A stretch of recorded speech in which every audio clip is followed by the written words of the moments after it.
வணக்கம். மதிமுகம் செய்திகள். இன்றைய முக்கிய நிகழ்வுகளை பார்ப்பதற்கு முன்பாக தலைப்புச் செய்திகளை பார்க்கலாம். மதுரை கோட்ட ரயில்வே காலி இடங்களை சென்னை தேர்வு வாரியம் மூலம் நடத்த வேண்டும். ஒன்றிய அரசுக்கு வைகோ வலியுறுத்தல். 33 மாத திமுக ஆட்சியில் 30 லட்சம் வேலை வாய்ப்புகள். மு.க. ஸ்டாலின் ஆட்சி ஒரு மாபெரும் தொழில் புரட்சிக்கான அடித்தளம். தமிழக அரசு பெருமிதம். கொடநாடு கொலை கொள்ளை வழக்கு 23ஆம் தேதிக்கு ஒத்திவைப்பு. உதகை மாவட்ட அமர்வு நீதிமன்றம் உத்தரவு. தை அமாவாசையொட்டி முன்னோர்களுக்கு தர்ப்பணம் கொடுத்து வழிபாடு. அதிகாலை முதலே புனித நீராடி ஆயிரக்கணக்கான மக்கள் சுவாமி தரிசனம். சென்னையில் உள்ள 13 பள்ளிகளுக்கு வெடிகுண்டு மிரட்டல் விவகாரம். வழக்கு சென்னை மத்திய குற்றப்பிரிவுக்கு மாற்றம். மதுரை கோட்ட ரயில்வே காலி இடங்களை சென்னை தேர்வு வாரியம் மூலம் நடத்த வேண்டும் என ஒன்றிய அரசுக்கு மதிமுக பொதுச் செயலாளரும் மாநிலங்களவை உறுப்பினருமான வைகோ வலியுறுத்தியுள்ளார். பிப்ரவரி 2ஆம் தேதி ஒன்றிய ரயில்வே அமைச்சர் அஸ்வினி வைஷ்ணவ் ரயில்வே தேர்வு வாரியங்கள் மூலம் 1.5 லட்சம் காலி பணியிடங்கள் நிரப்பப்படும் என்று தெரிவித்து அதற்கான கால அட்டவணையை வெளியிட்டார். அதன்படி மதுரை கோட்டத்தில் உள்ள 750 காலி பணியிடங்களை சேர்த்து தெற்கு ரயில்வேயில் சுமார் 10,000 காலி பணியிடங்கள் நிரப்பப்பட உள்ளது. இந்நிலையில் சென்னை, திருச்சி, சேலம் மற்றும் மதுரை கோட்ட காலி இடங்கள் சென்னை தேர்வு வாரியம் மூலம் நிரப்பப்பட்டு வந்த நிலையில் தற்போது தெற்கு ரயில்வேயின் மூலம் சென்னை மற்றும் திருவனந்தபுரத்தில் ரயில்வே தேர்வு வாரியங்கள் செயல்பட்டு வருகின்றது. இது தொடர்பாக வைகோ வெளியிட்டுள்ள அறிக்கையில் மதுரை கோட்ட ரயில்வே காலி இடங்களை சென்னை தேர்வு வாரியம் மூலம் நடத்த வேண்டும் என வலியுறுத்தியுள்ளார். ரயில்வே நிர்வாகத்தின் தவறான முடிவினால் தமிழக இளைஞர்களுக்கு கிடைக்க வேண்டிய 750 காலி பணியிடங்கள் கேரள மாநிலத்திற்கு செல்ல உள்ளதாக வேதனை தெரிவித்துள்ளார். தமிழகத்தில் ஏற்படும் வேலை வாய்ப்பு கேரள இளைஞர்களுக்கு செல்லும் விதமாக உள்ள தற்போதைய நடைமுறையை மாற்றி மதுரை கோட்ட காலி இடங்களை சென்னை தேர்வு வாரியம் மூலம் நிரப்பப்பட வேண்டும் என்றும் இதற்கான உத்தரவினை ஒன்றிய ரயில்வே அமைச்சர் உடனடியாக வெளியிட வேண்டும் எனவும் வைகோ தமது அறிக்கையில் வலியுறுத்தியுள்ளார். 33 மாத ஆட்சியில் பல்வேறு ஒப்பந்தங்களின் மூலம் ஏறத்தாழ 30 லட்சம் வேலை வாய்ப்புகள் உருவாக்கப்பட்டுள்ளதாக தமிழக அரசு தெரிவித்துள்ளது. இதுகுறித்து தமிழக அரசு வெளியிட்டுள்ள செய்திக்குறிப்பில் முதலமைச்சர் மு.க. ஸ்டாலின் ஆட்சி பொறுப்பை ஏற்ற பின் இதுவரை 44 தொழிற்சாலைகளுக்கு அடிக்கல் நாட்டப்பட்டுள்ளதாக தெரிவித்துள்ளது. புதிய தொழில் முதலீட்டாளர்கள் ஒப்பந்தங்கள் செய்துள்ள நிலையில் தமிழ்நாட்டை பெரிய அளவில் தொழில் மையமாக்க அடுத்த 5 ஆண்டுகளில் 45,000 ஏக்கர் பரப்பளவில் நில வங்கி உருவாக்கப்பட உள்ளதாகவும் தெரிவித்துள்ளது. முதலமைச்சர் மு.க. ஸ்டாலினுடைய 33 மாத ஆட்சி காலத்தில் பல்வேறு புரிந்துணர்வு ஒப்பந்தங்கள் வாயிலாக 8.65 லட்சம் கோடி முதலீடுகள் வருவதற்கான வாய்ப்பு ஏற்பட்டு அதன் மூலம் ஏறத்தாழ 30 லட்சம் பேர்களுக்கு வேலைவாய்ப்பு கிடைக்கும் சூழ்நிலை உருவாகியுள்ளதாக தெரிவிக்கப்பட்டுள்ளது. தமிழ்நாட்டின் தொழில் வளர்ச்சியையும் தமிழ்நாட்டின் பொருளாதார மேம்பாட்டையும் புகழ்ந்து உலக அளவில் முக்கிய பத்திரிகையான நியூயார்க் டைம்ஸ் செய்தி வெளியிட்டு பாராட்டியதையும் அதில் சுட்டிக்காட்டியுள்ளனர். கோடநாடு கொலை கொள்ளை வழக்கு விசாரணையை 23ஆம் தேதிக்கு ஒத்திவைத்து உதகை அமர்வு நீதிமன்றம் உத்தரவிட்டுள்ளது. கொடநாடு கொலை கொள்ளை சம்பவம் தற்போது சிபிசிஐடி காவல்துறையினர் விசாரணை நடத்தி வருகின்றனர். இந்நிலையில் கொடநாடு பங்களாவில் நீதிபதி நேரில் சென்று ஆய்வு செய்ய வேண்டும் என்று குற்றம் சாட்டப்பட்டவர்கள் தரப்பில் கோரிக்கை மனு அளிக்கப்பட்டது. தொழில்நுட்ப நிபுணர் குழு சேகரித்த தகவல் குறித்த அறிக்கை தாக்கல் செய்யாமல் உள்ள நிலையில் தொழில்நுட்ப நிபுணர் குழு மீண்டும் வர இருப்பதால் கூடுதல் கால அவகாசம் கேட்டு சிபிசிஐடி தரப்பில் தெரிவிக்கப்பட்டது. இதையடுத்து கொடநாடு கொலை கொள்ளை வழக்கு விசாரணையை 23ஆம் தேதிக்கு ஒத்திவைத்து நீதிபதி உத்தரவிட்டார். சென்னையில் 13 தனியார் பள்ளிகளுக்கு வெடிகுண்டு மிரட்டல் விடுத்த விவகாரத்தில் மெயில் நிறுவனத்திற்கு சென்னை காவல்துறை கடிதம் அனுப்பியுள்ளது. சென்னையில் நேற்று ஒரே நாளில் 13 பள்ளிகளுக்கு மர்ம நபர்கள் வெடிகுண்டு மிரட்டல் விடுத்தனர். இதனைத் தொடர்ந்து வெடிகுண்டு மிரட்டல் வெறும் வதந்தி என்றும் இதனால் பொதுமக்கள் அச்சமடைய வேண்டாம் என்றும் காவல்துறை சார்பில் அறிவிக்கப்பட்டது. மிரட்டல் விடுத்த முகவரியும் கண்டுபிடிக்கப்பட்ட நிலையில் மிரட்டல் குறித்து சைபர் கிரைம் காவல்துறை உதவியோடு விசாரணை நடைபெற்று வருகிறது. இந்த நிலையில் சுவிட்சர்லாந்தை தலைமையிடமாக கொண்ட மெயில் நிறுவனத்திற்கு சென்னை காவல்துறை கடிதம் அனுப்பியுள்ளது. குற்றவாளி மெயில் ஐடியை துவங்கிய செல்போன் எண்களை கேட்டு சென்னை சைபர் கிரைம் காவல்துறை கடிதம் அனுப்பியுள்ளனர். எளிதில் கண்டுபிடிக்க முடியாத அளவில் குற்றவாளி வெளிநாட்டு மெயில் நிறுவனத்தை பயன்படுத்தியிருப்பது அம்பலமாகியுள்ளது. இதனிடையே இந்த வழக்கு சென்னை மத்திய குற்றப்பிரிவு சைபர் கிரைம் பிரிவு விசாரணைக்கு மாற்றப்பட்டுள்ளது. தை அமாவாசையை முன்னிட்டு தமிழகம் முழுவதும் உள்ள ஆறு மற்றும் கடற்கரையில் ஏராளமானோர் தங்களது முன்னோர்களுக்கு தர்ப்பணம் செய்து வழிபட்டனர். தை அமாவாசையை முன்னிட்டு ஏராளமானோர் கடலில் புனித நீராடி தங்களது முன்னோர்களுக்கு தர்ப்பணம் செய்து அதன்பின் சுவாமி தரிசனம் செய்து வழிபட்டனர். இதன் காரணமாக திருக்கோயிலில் அதிக அளவில் பக்தர்கள் கூட்டம் காணப்பட்டது. புதுக்கோட்டையில் உள்ள பிரசித்தி பெற்ற சாந்தாராமன் கோவில் பல்லவன் குளக்கரையில் 500க்கும் மேற்பட்டோர் காலை 6 மணி முதலே தொடர்ந்து தங்களது முன்னோர்களுக்கு திதி கொடுத்து வருகின்றனர். அதேபோல் திருவண்ணாமலை ஐயங்குளக்கரையில் ஏராளமான பொதுமக்கள் தங்களது முன்னோர்களுக்கு திதி கொடுத்து வழிபட்டனர். தை அமாவாசையை முன்னிட்டு நேற்று முதலே தமிழ்நாடு அரசு போக்குவரத்து கழகங்கள் சார்பில் கூடுதலாக சிறப்பு பேருந்துகள் இயக்கி வருகிறது. அதன்படி சென்னை கிளாம்பாக்கத்திலிருந்து திருச்சி, கும்பகோணம், மதுரை, திருநெல்வேலி, நாகர்கோவில், கன்னியாகுமரி, தூத்துக்குடி, கோயம்புத்தூர், சேலம், ஈரோடு, திருப்பூர் ஆகிய இடங்களுக்கும் மற்றும் சென்னை கோயம்பேட்டிலிருந்து நாகப்பட்டினம், வேளாங்கண்ணி, ஓசூர், பெங்களூரு ஆகிய இடங்களுக்கும் வழக்கமான பேருந்துகளுடன் கூடுதலாக 300 சிறப்பு பேருந்துகள் இயக்கப்பட்டு வருகிறது.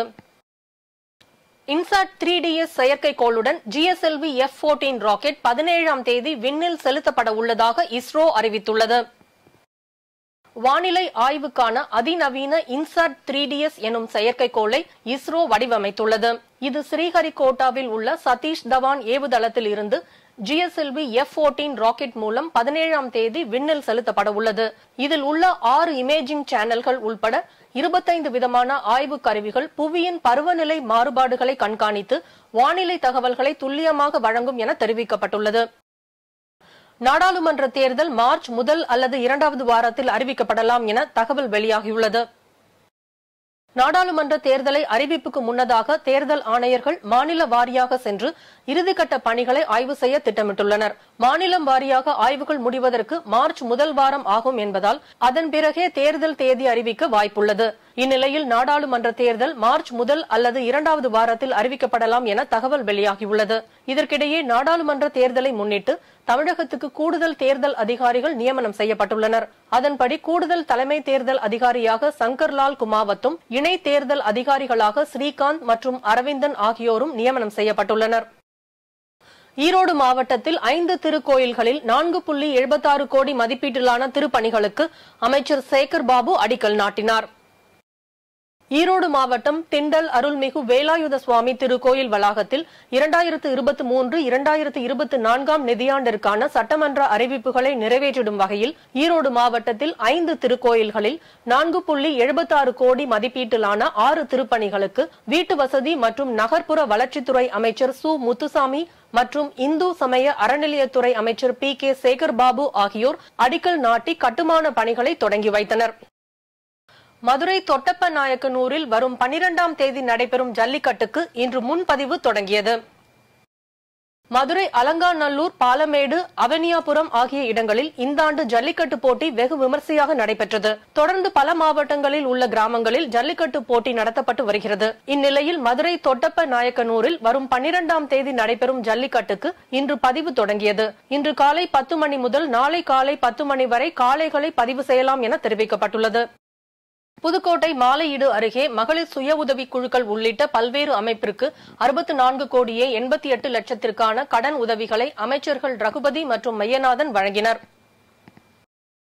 புதுக்கோட்டை மாலையீடு அருகே உள்ள தனியார் திருமண மண்டபத்தில் மகளிர் சுய உதவி குழுக்களுக்கு வங்கிக் கடன் மற்றும் நலத்திட்ட உதவிகள் வழங்கும் நிகழ்ச்சி நடைபெற்றது. இதில் தமிழக சட்டத்துறை அமைச்சர் ரகுபதி, சுற்றுச்சூழல் துறை அமைச்சர் மெய்யநாதன், மாவட்ட ஆட்சியர் மெர்சி ரம்யா, புதுக்கோட்டை சட்டமன்ற உறுப்பினர் மருத்துவர் முத்துராஜா, திமுக வடக்கு மாவட்ட கழக செயலாளர் KK செல்லப்பாண்டியன் உள்ளிட்டோர் கலந்து கொண்டு நலத்திட்ட உதவிகளை பயனாளிகளுக்கு வழங்கினர். மகளிர் சுய உதவி குழுக்களுக்கு வங்கிக் கடன், ஊராட்சி மற்றும் பகுதி அளவிலான கூட்டமைப்பிற்கு வங்கிக் கடன் உள்ளிட்ட பல்வேறு குழுக்களுக்கு தமிழக அரசின் சார்பில் 64 கோடியே 88 லட்சத்திற்கான வங்கிக் கடன் மற்றும் நலத்திட்ட உதவிகள் வழங்கப்பட்டது. மயிலாடுதுறையில் மாநில உரிமைகளை பறிக்கும் வகையில் செயல்படும் ஒன்றிய அரசை கண்டித்தும் ஆளுநர்களின் அத்துமீறலை கண்டித்தும் மதசார்பற்ற முற்போக்கு கூட்டணி கட்சி சார்பில் கண்டன ஆர்ப்பாட்டம் நடைபெற்றது. மாநில உரிமைகள் மீதான தாக்குதலை நடத்தியும் கூட்டாட்சி முறைக்கு எதிராகவும் செயல்பட்டு வரும் ஒன்றிய பாஜக அரசையும் ஆளுநர் RN ரவியையும் கண்டித்து தமிழகம் முழுவதும் மதசார்பற்ற முற்போக்கு கூட்டணி சார்பாக கண்டன ஆர்ப்பாட்டம் நடைபெற்று வருகிறது. அந்த வகையில் மயிலாடுதுறை கிட்டப்பா அங்காடி அருகே மார்க்சிஸ்ட் கம்யூனிஸ்ட் கட்சியின் மாவட்ட செயலாளர் சீனிவாசன் தலைமையில் ஆர்ப்பாட்டம் நடைபெற்றது. அதில் ஒன்றிய பாஜக அரசு தொடர்ந்து மாநில உரிமைகள் மீதான தாக்குதலை நடத்தி வருவதாகவும், பாஜக அல்லாத மாநிலங்களை வஞ்சிக்கும் வகையில் நிதியை பாரபட்சமான முறையில் பகிர்ந்து அளிப்பதும், மாநிலங்களின் வளர்ச்சிக்கு கடன் பெறுவதற்கு தடை விதிப்பது, ஆளுநரை பயன்படுத்தி சட்டப்பேரவையில் நிறைவேற்றப்பட்ட மசோதாக்களுக்கு ஒப்புதல் தர மறுப்பதுடன் மக்களால் தேர்ந்தெடுக்கப்பட்ட அரசாங்கங்களை செயல்பட விடாமல் முடக்கம் செய்து வருவதாக குற்றம் சாட்டி கண்டன கோஷங்களை எழுப்பினர். கரூர் மாவட்டம் கிருஷ்ணராயபுரம் அருகே மாயனூர் கதவணை குறித்து நீர்வளத்துறை கூடுதல் தலைமை செயலாளர் ஆய்வு மேற்கொண்டார். கரூர் மாவட்டம் கிருஷ்ணராயபுரம் அருகே மாயனூர் கதவணைக்கு மேட்டூர் அணையிலிருந்து டெல்டா சாகுபடிக்காக திறந்துவிடப்பட்ட நீர்வரத்து குறித்து நீர்வளத்துறை கூடுதல் தலைமை செயலாளர் சந்தீப் சக்சேனா, மாவட்ட ஆட்சியர் தங்கவேல் ஆகியோர் ஆய்வு மேற்கொண்டனர். கதவணைக்கு வரும் நீர்வரத்து குறித்தும் நீர் வெளியேற்றம் குறித்தும் ஆய்வு மேற்கொண்டு அதிகாரிகளுடன் கேட்டறிந்தார்.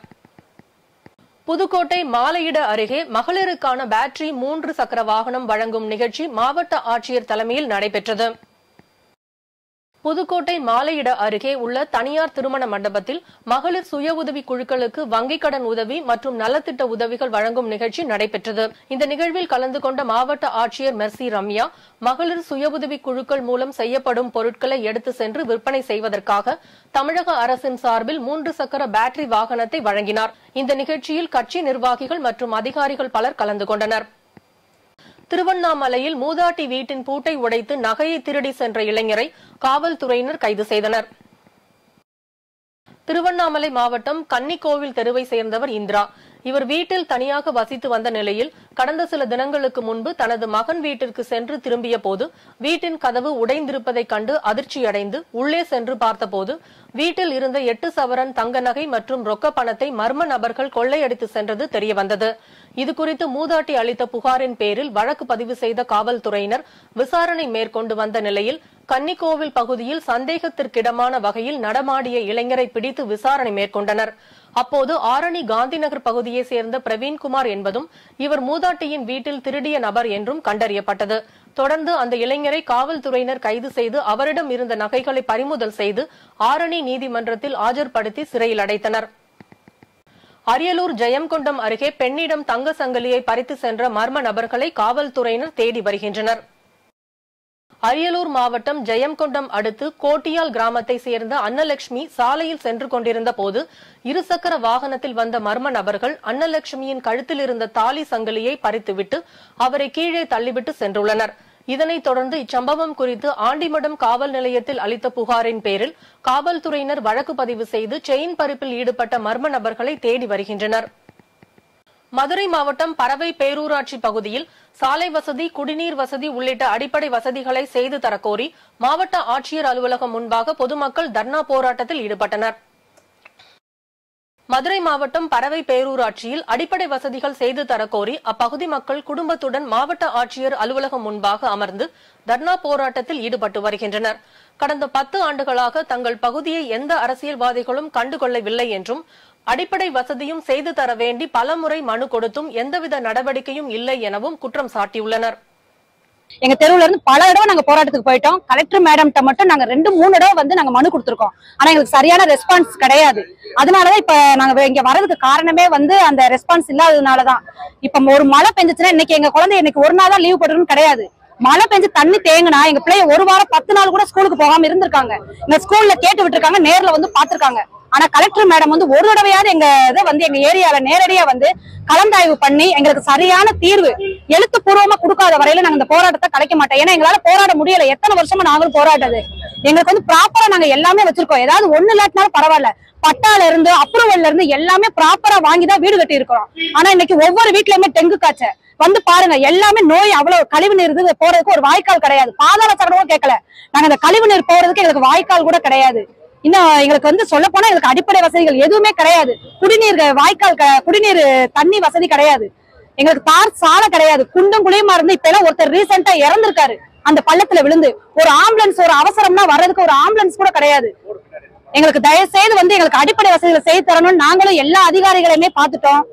தர்மபுரியில் சாலை பாதுகாப்பு மாதத்தை முன்னிட்டு தீயணைப்புத்துறை மற்றும் போக்குவரத்து துறை சார்பில் வாகன பாதுகாப்பு விதிமுறைகள் குறித்த செயல் விளக்க முகாம் நடைபெற்றது.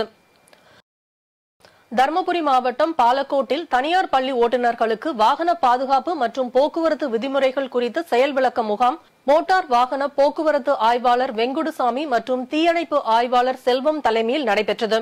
இந்நிகழ்ச்சியில் மோட்டார் வாகன ஆய்வாளர் கலந்து கொண்டு சாலை விதிகள் மற்றும் சாலை பாதுகாப்பு குறித்து பேசினார். இதில் சாலை விதிமுறைகளை எவ்வாறு பின்பற்றுவது, பேருந்துகளில் பயணம் செய்யும் போது படிக்கட்டில் நின்றபடி செல்லாமல் பாதுகாப்புடன் மாணவர்கள் பயணிப்பது குறித்து பேருந்து ஓட்டுநர்களுக்கு அறிவுரை வழங்கினார். இன்றைய தங்கம் வெள்ளி விலை வழங்குவோர் அட்டிகா கோல்ட் கம்பெனி. சென்னையில் தங்கத்தின் விலையில் எவ்வித மாற்றமும் இன்றி 1 கிராம் ஆபரண தங்கத்தின் விலை 5840 ரூபாய்க்கு விற்பனை செய்யப்படுகிறது. மேலும் 1 சவரன் ஆபரண தங்கத்தின் விலை 46,720 ரூபாய்க்கு விற்பனை செய்யப்படுகிறது. வெள்ளியின் விலை கிராமுக்கு 50 காசுகள் உயர்ந்து 1 கிராம் வெள்ளி 76 ரூபாய் 50 காசுகளுக்கும் 1 கிலோ வெள்ளி 76,500 ரூபாய்க்கும் விற்பனை செய்யப்படுகிறது. ஆப்கானிஸ்தானில் இன்று அதிகாலையில் 4.3 ரிக்டர் அளவில் நிலநடுக்கம் ஏற்பட்டதால் பொதுமக்கள் சாலையோரம் தஞ்சம் அடைந்தனர். ஆப்கானிஸ்தானில் இன்று அதிகாலை 4:56 மணிக்கு மிதமான நிலநடுக்கம் ஏற்பட்டது. பூமிக்கு அடியில் 115 கிலோமீட்டர் ஆழத்தில் ஏற்பட்ட நிலநடுக்கம் ரிக்டர் அளவுகோலில் 4.3 பதிவாகியுள்ளது. நிலநடுக்கத்தால் வீடுகள் லேசாக அதிர்ந்தது. இதனால் அச்சமடைந்த மக்கள் சாலைகளில் தஞ்சம் அடைந்தனர். நிலநடுக்கத்தால் ஏற்பட்ட சேதங்கள் குறித்து தற்போது வரை தகவல் வெளியாகவில்லை. இருப்பினும் சில இடங்களில் மீட்பு பணிகள் நடைபெற்று வருவதாக கூறப்படுகிறது. ஆப்கானிஸ்தானில் கடந்த மாத தொடக்கத்தில் இருந்து அடுத்தடுத்து நிலநடுக்கம் ஏற்பட்டு வருவதால் பரபரப்பு நிலவி வருகிறது. மீண்டும் தலைப்புச் செய்திகள். மதுரை கோட்ட ரயில்வே காலி இடங்களை சென்னை தேர்வு வாரியம் மூலம் நடத்த வேண்டும். ஒன்றிய அரசுக்கு வைகோ வலியுறுத்தல். 33 மாத திமுக ஆட்சியில் 30 லட்சம் வேலை வாய்ப்புகள். மு.க. ஸ்டாலின் ஆட்சி ஒரு மாபெரும் தொழில் புரட்சிக்கான அடித்தளம். தமிழக அரசு பெருமிதம். கொடநாடு கொலை கொள்ளை வழக்கு 23ஆம் தேதிக்கு ஒத்திவைப்பு. உதகை மாவட்ட அமர்வு நீதிமன்றம் உத்தரவு. தை அமாவாசையொட்டி முன்னோர்களுக்கு தர்ப்பணம் கொடுத்து வழிபாடு. அதிகாலை முதலே புனித நீராடி ஆயிரக்கணக்கான மக்கள் சுவாமி தரிசனம். சென்னையில் உள்ள 13 பள்ளிகளுக்கு வெடிகுண்டு மிரட்டல் விவகாரம். வழக்கு சென்னை மத்திய குற்றப்பிரிவுக்கு மாற்றம். இத்துடன் செய்திகள் நிறைவடைந்தன. மீண்டும் செய்திகள் இரவு 8 மணிக்கு. மேலும் செய்திகளை தெரிந்து கொள்ள மதிமுகம் பிரைம் யூடியூப் தளத்தில் இணைந்திருங்கள்.